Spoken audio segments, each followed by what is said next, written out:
ठीक है बच्चों, अब क्वेश्चन हमारा कहाँ से शुरू हुआ था? क्वेश्चन हमारे यहाँ से शुरू हुआ था। क्वेश्चन में क्या बोल रहा था? Determine the value of lambda for which the following system of equation fail to have a unique solution. तो हमने क्या बोला कि यूनिक सॉल्यूशन कब फेल होगा? जब हमारा डिटर्मिनेंट जीरो के इक्वल हो जाएगा। तो हमने डिटर्मिनेंट को जीरो करके लैम्डा का वैल्यू -7/2 निकाला।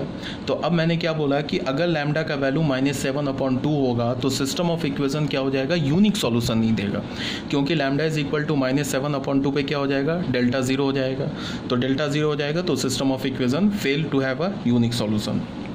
अब अगर लैम्डा का वैल्यू -7/2 नहीं होगा तो फिर डेल्टा जीरो हमारा नहीं होगा, और डेल्टा जीरो नहीं होगा तो फिर यूनिक सॉल्यूशन आ जाएगा। फिर क्वेश्चन में क्या बोल रहा है? Does it have any solution for this value of lambda. तो हमने क्या किया कि इसका मतलब क्या है कि जब लैम्डा का वैल्यू -7/2 रखा तो फिर यहाँ से और 3 इक्वेशंस आ जाएंगे। तो उस केस में क्या हमारा कोई सॉल्यूशन होगा? तो लैम्डा इज इक्वल टू -7/2 पे तो डेल्टा जीरो होगा, तो यूनिक सॉल्यूशन नहीं होगा। तो अब कौन सा बचा? या तो कंसिस्टेंट, इन्फिनाइटली मेनी सॉल्यूशन, या तो नो सॉल्यूशन। तो हमने क्या किया? लैम्डा का वैल्यू यहाँ डाला। तो डालने पे हमारे पास और 3 इक्वेशंस आ गए, और इसमें लैम्डा के इस वैल्यू के लिए डेल्टा तो ज़ीरो है। तो डेल्टा ज़ीरो तो फिर क्या है कि हमने क्या किया? इक्वेशंस को जाके देखा। तो 4th equation, 5th equation, 6th equation non parallel मिल गया। इसका क्या मतलब है कि फिर 2 पॉसिबिलिटी आ गई, या तो कोएक्सियल है या नॉन कोएक्सियल है। अगर कोएक्सियल है तो इस कंडीशन को सेटिस्फाई करेगा, नॉन कोएक्सियल है तो इस कंडीशन को सेटिस्फाई करेगा। नॉन कोएक्सियल है तो इनकंसिस्टेंट हो जाएगा, नो सॉल्यूशन होगा। कोएक्सियल है तो कंसिस्टेंट हो, इनफिनाइटली मेनी सॉल्यूशन होगा, कंसिस्टेंट होगा, और सिंगल पैरामीटर में इनफिनाइटली मेनी सॉल्यूशन हम लिख लेंगे। अब यहाँ पे क्या है कि डेल्टा ज़ीरो है। तो अब हमने क्या किया कि किसी भी 2 प्लेन को 4th 5th को हमने लैम्डा म्यू से मल्टीप्लाई किया, और वहाँ से जो एक्स वाई और जेड 3 कोफिशिएंट बनेंगे, और तीनों कोफिशिएंट में क्या होगा? लैम्डा और म्यू इन्वॉल्व होगा।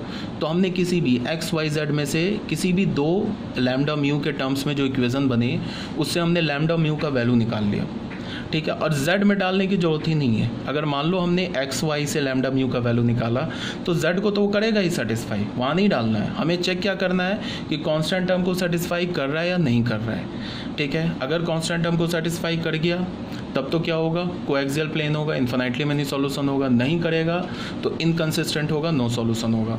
तो यहाँ से हमने x और y का कोफिशिएंट इक्वेट किया, तो ये लैम्डा म्यू में 2 इक्वेशन मिल गया। और उसके बाद हमने z के कोफिशिएंट को बराबर किया, वो तो हो ही जाएगा, वो तो मैं बता ही रहा हूँ। अब हमने क्या किया? कांस्टेंट टर्म को इक्वेट करके देखा। तो कांस्टेंट टर्म को इक्वेट किया तो वो आ गया -22/5, 2 के इक्वल नहीं आया। तो इसका क्या मतलब है कि लैम्डा इज इक्वल टू -7/2 पे सिस्टम ऑफ इक्वेशन इनकंसिस्टेंट होगा एंड हैव नो सॉल्यूशन होगा, ठीक है। अब आ जाओ बच्चों क्वेश्चन नंबर 3 पे। क्वेश्चन नंबर 3 में क्या बोल रहा है? Let a system of equation is given as, ये दे रखा है यहाँ पे p और q पैरामीटर है। Then find the value of p and q if the system of equation have no solution, unique solution, infinitely many solution.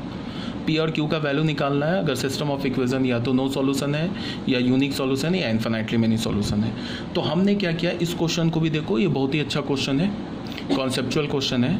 तो हमने डेल्टा का वैल्यू निकाला। देखो बच्चों, यहाँ हमने डेल्टा का वैल्यू निकाला। ये जो है ना, हमें डेल्टा का वैल्यू मिल गया। क्या मिल गया? डेल्टा का वैल्यू। डेल्टा का वैल्यू हमें क्या मिला? डेल्टा का वैल्यू जो है ये देखो, ये डेल्टा 1 की वैल्यू हमें क्या मिली? p-2 4q - 15। डेल्टा 2 की वैल्यू क्या मिली हमें? 0। और डेल्टा 3 की वैल्यू क्या मिली हमें? p-2, ठीक है। अब मैंने क्या बोला? केस 1 लिया।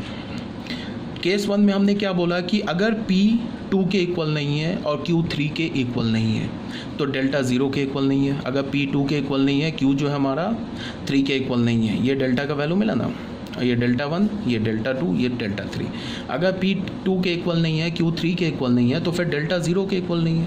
अब अगर डेल्टा 0 के इक्वल नहीं है तो सिस्टम क्या हो जाएगा? कंसिस्टेंट होगा और यूनिक सॉल्यूशन होगा। ये हमारा आंसर आ गया। मतलब फर्स्ट केस में हमने कैसे फर्स्ट केस को हमने डील किया? हमने क्या बोला कि if p is not equal to 2, q is not equal to 3, then delta is not equal to 0, hence system of equation is consistent and have unique solution, ठीक है। यहाँ तक कोई प्रॉब्लम नहीं है। तो फिर x की वैल्यू क्या हो जाएगी? डेल्टा 1/डेल्टा। डेल्टा का वैल्यू लिखा, डेल्टा 1 का वैल्यू लिखा, डेल्टा का वैल्यू लिखा, तो ये हमें x की वैल्यू मिल गई, ये हमें y की वैल्यू मिल गई, ये हमें z की वैल्यू मिल गई। अब केस 2 में आते हैं। केस 2 में क्या है? हमने क्या बोला? p हमारा 2 हो जाए और q कोई भी रियल नंबर हो जाए।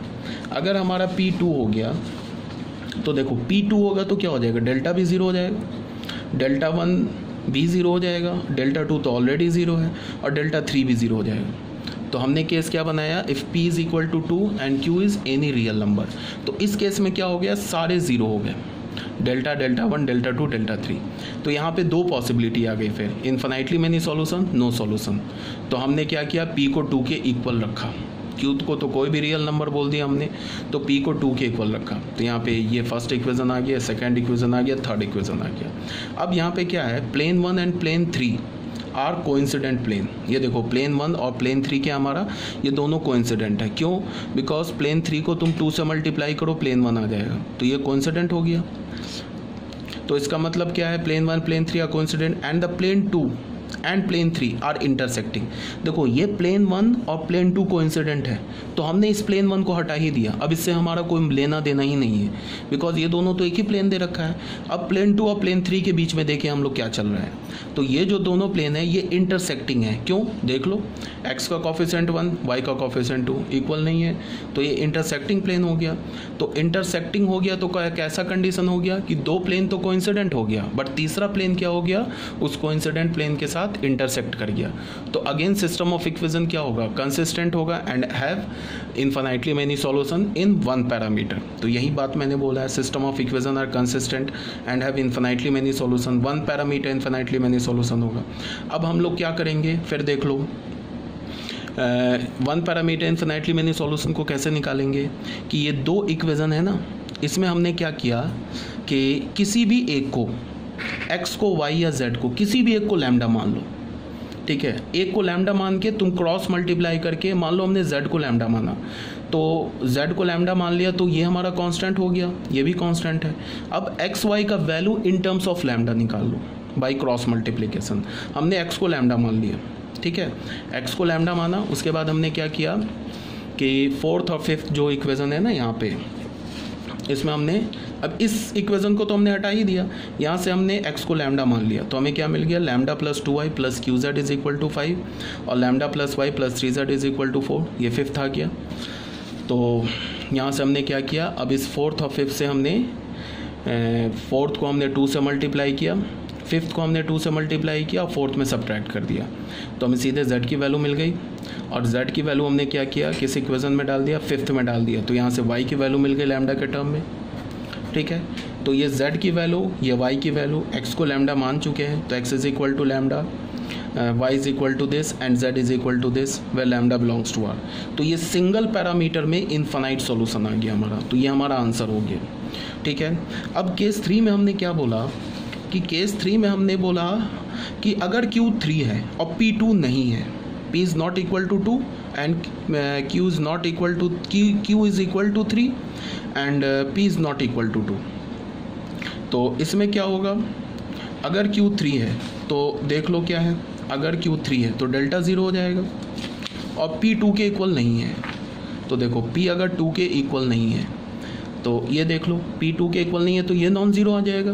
और Q का वैल्यू हमने क्या बोल रखा है, Q का वैल्यू हमने 3 बोल रखा है, तो Q का वैल्यू 3 डालोगे तो क्या होगा, 12 माइनस 15, तो 12 माइनस 15 माइनस 3, और P 2 के इक्वल नहीं है, तो ये भी एक कांस्टेंट मिलेगा, इसको मल्टीप्लाई करोगे तो ये क्या मिलेगा, एक नॉन ज़ीरो कांस्टेंट मिलेगा। तो डेल्टा तो ज़ीरो हो जाएगा, बट डेल्टा 1 ज़ीरो नहीं होगा, तो फिर क्या हो जाएगा, system of equation is inconsistent and have no solution. ये बात आगे समझ में, Q इज इक्वल टू 3 है, P is not equal to 2 है, तो डेल्टा तो 0 मिल गया, बट डेल्टा 1 ज़ीरो नहीं मिला एंड डेल्टा 2 भी 0 हो जाएगा। डेल्टा 2 तो ऑलरेडी 0 है और डेल्टा 3 भी 0 नहीं होगा। देख लो डेल्टा 3 क्या है हमारा, डेल्टा 3 तो हमारा P माइनस 2 है और P को मैंने क्या बोला, 2 के इक्वल नहीं है, तो डेल्टा 3 भी 0 नहीं होगा। तो ये कंडीशन मिल गया, तो ये वाला मिल गया, तो इसके हमें क्या पता चला कि डेल्टा तो 0 है बट डेल्टा 1 और डेल्टा 3 नॉन ज़ीरो है, तो सिस्टम क्या हो जाएगा, इनकंसिस्टेंट हो जाएगा एंड हैव नो सॉल्यूशन। ठीक है बच्चों, यहाँ तक भी क्लियर होगा आई होप।